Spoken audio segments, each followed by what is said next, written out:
PCC ప్రెసిడెంట్కి ఎక్కువ తలగాలి. ఇటు జీవితంలో ఔటర్ రింగ్ రోడ్డు సరిగా చేయరు వీళ్ళు, అండర్ గ్రౌండ్ డ్రైనేజ్ కాదు.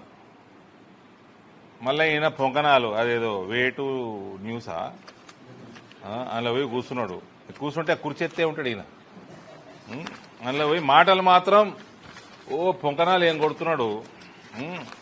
రాహుల్ గాంధీ 2039 దాకా ప్రధానమంత్రి కాదని చెప్పేసాడు ముఖ్యమంత్రి.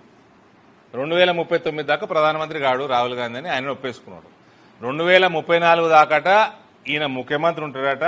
ఆ తర్వాత ఈయన నేషనల్ పాలిటిక్స్లకు పోయి అప్పుడు రాహుల్ గాంధీని ప్రధానమంత్రి చేస్తారట. గాంధీలు ఏం పిచ్చోలవే మీరు. ఈయననే స్కెచ్ చేసుకుంటుండు ప్రధానమంత్రికి. పైసలు బాగా సంపాదించేసి ఈయన స్కెచ్ చేసుకుంటుండు. బాగా 10 ఏళ్ళు సంపాదించి తెలంగాణ లూటీ చేసి ఆ కేరళలో కేసీ వేణుగోపాల్ ముఖ్యమంత్రి చేద్దామని వేయండు. అందరు కలిసి లూటీ చేద్దామని వీళ్ళంతా లూటేరాలు కాళ్ళు. ఆడ వేరే ఆయన చేశారు ముఖ్యమంత్రి. ఇంకా కేసీ వేణుగోపాల్ కోసం పోయిండు. పొట్టు టింగ్ టింగ్ టింగ్ టింగ్ అని పోయిండు కేరళకి. పైసలు పెట్టిండు, ఆడ ఛానళ్లు పెట్టిండు, ఏదేదో చేసిండు. లోట పీస్ అయింది. ఆడ ఇంకొక ఆయన సతీష్ అని ముఖ్యమంత్రి చేసి అయిందా.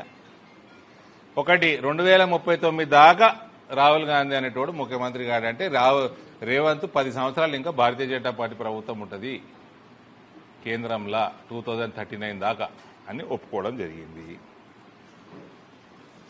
2039లో కూడా రాహుల్ గాంధీ ప్రధానమంత్రి కావాలంటే రేవంతే హెల్ప్ చేయాలన్నట, లేకపోతే అప్పుడు కూడా కాడట.